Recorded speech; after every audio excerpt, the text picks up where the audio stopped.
Katika jiji moja kuu ndani ya Tanzania na ni jiji la Dodoma, ambalo shughuli zote za serikali hufanyika hapa katika mji wa Dodoma. Kwa kawaida tunasema ni administrative capital ya nchi ya Tanzania, na hapa ndipo ambapo Rais wa Jamhuri ya Kenya Mheshimiwa Rais William Ruto anatarajiwa mida ya saa 5 kufika ili kuweza kuwahutubia wanabunge ama wabunge wa nchi hii ya Tanzania. Unachoona nyuma yangu ni bunge la Tanzania, na hapa ndipo ambako rais atakuwa anaingilia na kupokelewa rasmi na wanajeshi wa nchi ama wa jeshi la wananchi wa Tanzania. Utakumbuka kwa kawaida nchi ya Tanzania inajulikana kama Jamhuri ya Muungano wa Tanzania, the United Republic of Tanzania, and this is where the president will be making his address. Troy, as you know well, is that yesterday the president signed a number of memorandum of understanding, or rather the Kenyan delegation with the Tanzanian government signed several memorandum of understanding that will go much towards the issue of trade, transport, legal exchanges between these two nations, and it just seeks to deepen further the relations between the Republic of Kenya and Tanzania. Like I said yesterday, these are brotherly nations that have had their relations existing for so long, even particularly after independence. You remember the founding fathers of this nation, particularly Mzee Kabarage Nyerere, the founding father of Tanzania, and our founding father Mzee Jomo Kenyatta are quite close buddies. And even the first establishment of what you would call OAU, or even this region in terms of the East African community. It was not an East African community then, but then it was a semblance of an organization bringing together East African communities. It was being spearheaded by Mzee Kabarage Nyerere and indeed Mzee Jomo Kenyatta, the founding fathers of these two nations. So the relations between Tanzania and Kenya have existed for so long. So much so that this is why you're seeing that it continues to be furthered by the relations between the two heads of state, President Samia Suluhu and President William Ruto. I'm sure the ambience you're hearing behind me, the noise, is musicals being belted by the Tanzanian Defense Forces, Jeshi la Muungano wa Jamhuri ya Tanzania, ambao watakuwa wanaweka gwaride ambalo Rais wa Jamhuri ya Kenya Mheshimiwa Rais William Ruto atakuwa analikagua. So there you see the Tanzanian Defense Forces ready to mount this guard of honor for President William Ruto. This is one of the greatest honors, particularly for the Republic of Kenya, owing to the fact that not so many heads of state in Kenya, the 5 we've had, that have had the opportunity to address the Tanzanian Parliament. Tanzania has had opportunities before. You remember at some point we had President Jakaya Mrisho Kikwete addressing the Kenyan Parliament. 5 years ago in 2021, May 2021 actually, President Samia Suluhu Hassan also addressed the Kenyan Parliament, the joint sitting of both houses, the National Assembly and the Senate. And this time it is a reciprocation. Actually, 5 years later, the same month of May, President William Ruto addresses the Parliament of Tanzania.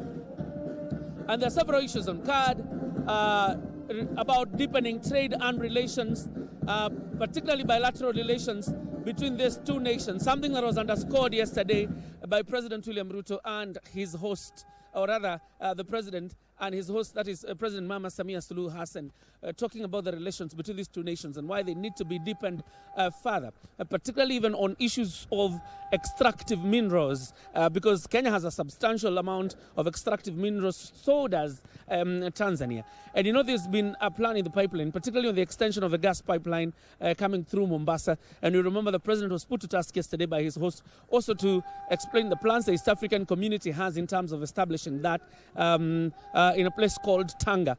And the president making a case for it, that indeed that plan is there, and the East African nations are ready to invest any amount of money to go towards that, to ensure the exploitation of natural gas that, of course, will serve this entire region, the East African community. So as the president comes here, other than just talking about the relations between the Republic of Kenya and indeed Tanzania, which is the host of President William Ruto, also deepening relations between Kenya and the rest of the East African countries, as well as Tanzania and the rest of East African community countries, will be part of the agenda. There are so many other issues, obviously, to canvass around the East African community, the common people, the treaty, sorry, the achievement of that common people treaty in terms of whether we can be able to achieve the aspect of having to use the same currency, whether we can also achieve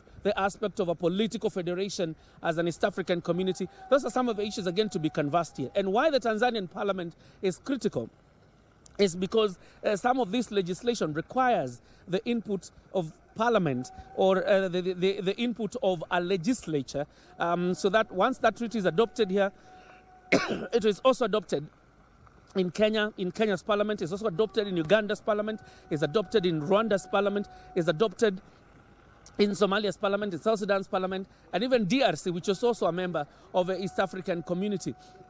And I'm sure even the peace of this region, because you remember that DRC continues to experience what you would call strife in the east of Congo, in the areas of Goma, South Kivu, and North Kivu. And those are some of the issues, again, the president and his host, Mama Samia Suluhu Hassan, have been canvassing, and in terms of restoring stability in that part of the region of DRC, because DRC is a member of the East African community, having joined about 4 years ago, having joined this federation about 4 years ago. So also the stability and the security of the region are quite important. So what you're just seeing is the arrival of some of the VIPs that we expect here in this parliament. We are yet to spot anybody from the Kenyan delegation who's arrived here.